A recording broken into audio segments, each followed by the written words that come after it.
আসসালামু আলাইকুম, সবাই কেমন আছেন? আশা করি ভালো আছেন। আলহামদুলিল্লাহ আমিও ভালো আছি। আজ আমি আপনাদেরকে তৈরি করে দেখাবো ক্যারামেল পুডিং। খুব সহজভাবে এই ক্যারামেল পুডিংটি তৈরি করে দেখানোর চেষ্টা করেছি। আশা করি আপনাদের ভালো লাগবে। তো চলুন দেখে নেওয়া যাক কীভাবে এই পুডিংটি তৈরি করে নেওয়া যায়। আমি এখানে প্রথমে 1 কেজি লিকুইড দুধ নিয়েছি পুডিং বানানোর জন্য। কিছুক্ষণ অপেক্ষা করব দুধগুলো ফুটে ওঠা পর্যন্ত।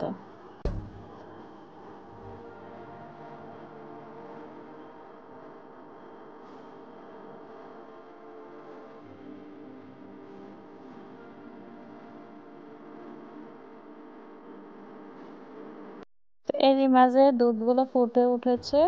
আমি আরও কিছুক্ষণ জাল করব। কিছুক্ষণ জাল করার পরে 1 কেজি দুধ যখন আধা কেজি পরিমাণ হবে তখনই আমি চুলা থেকে দুধগুলো নামিয়ে ফেলব।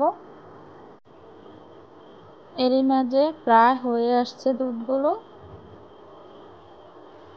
এই পর্যায়ে আমি চুলা থেকে নামিয়ে ফেলব দুধগুলো ঠান্ডা করার জন্য।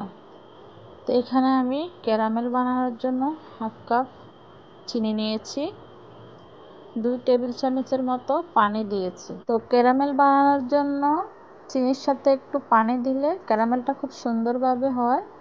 হালকা হাতে একটু নেড়ে ছেড়ে দেব। তো এই তো ক্যারামেলের কালারটা আস্তে আস্তে হয়ে আসছে। পছন্দ মতো কালার করে নেব, বেশি কালো করা যাবে না, তিতা লাগবে। এই তো হয়ে গেছে, আমি বাটিতে ঢেলে নিয়েছি। সেট হওয়ার জন্য এক সাইডে রেখে দেব। এখন আমি এখানে 3টা ডিম ভেঙে নেব পুডিং বানানোর জন্য। আজকে আমার 3টা ডিমে লাগবে, খুব পারফেক্টভাবেই 3টা ডিমে হয়ে যাবে। তো আমি ডিম ভেঙে নিয়েছি, দিয়ে দেব এখন 1 চা চামচ ভ্যানিলা এসেন্স। এখানে আমি 1/2 কাপ চিনি দিয়ে দেব। চিনিটা আপনাদের পছন্দ মতো দিবেন, যে যেমন মিষ্টি পছন্দ করেন। সবগুলো একসাথে ভালোভাবে মিশিয়ে নেব। চিনিগুলো গলা পর্যন্ত এভাবে মিশিয়ে নেব। এরপর আমি এখানে দিয়ে দেব জাল করা দুধগুলো, একেবারে ঠান্ডা করে রেখেছি। কোনোভাবে গরম থাকা যাবে না, একেবারে ঠান্ডা করে নেব। তা আবারও একটু মিশিয়ে নিয়েছি। তো মিশানো হয়ে গেলে আমি এখন বাটিতে, এদিকে আমার ক্যারামেলটাও সেট হয়ে গিয়েছে। খুব সুন্দরভাবে ক্যারামেলটা সেট হয়ে গিয়েছে। এখন আমি চাকনির সাহায্যে মিশানো দুধগুলোকে একটু ছেঁকে নেব।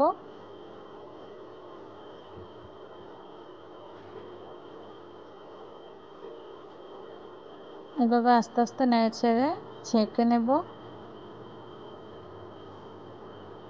দুধ ডিমের যে আঁশটা থাকে ওটা ফেলে দেব। তা এখন আমি এখানে হাঁড়িতে একটা কিচেন টাওয়াল দিয়ে দেব। পাতলা সুতি কাপড় হলেও হবে। ওই কাপড়টা দিলে পানিটা যখন ফুটে উঠবে তখন বাটিটা নড়াচড়া করবে না। এখন পানি দিয়ে দেব, বাটির অর্ধেক পরিমাণ পানি দেব, একেবারে বেশি পানি দেওয়া যাবে না। ঢাকনা দিয়ে 20 থেকে 25 মিনিট আমি পুডিংটাকে ভাপিয়ে নেব। 25 মিনিট পর আমি ঢাকনাটা খুলে চেক করে দেখব।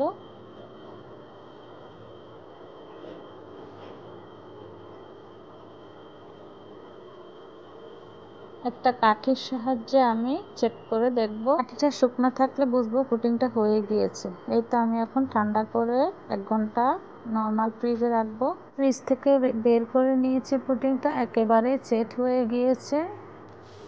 এখন আমি ছুরির সাহায্যে বাটি থেকে একটু আলাদা করে নেব। এভাবে ঘুরিয়ে ঘুরিয়ে বাটি থেকে আলাদা করে নেব।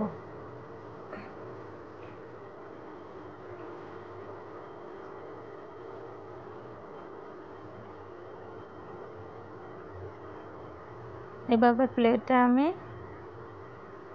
মোল্ড করে নেব।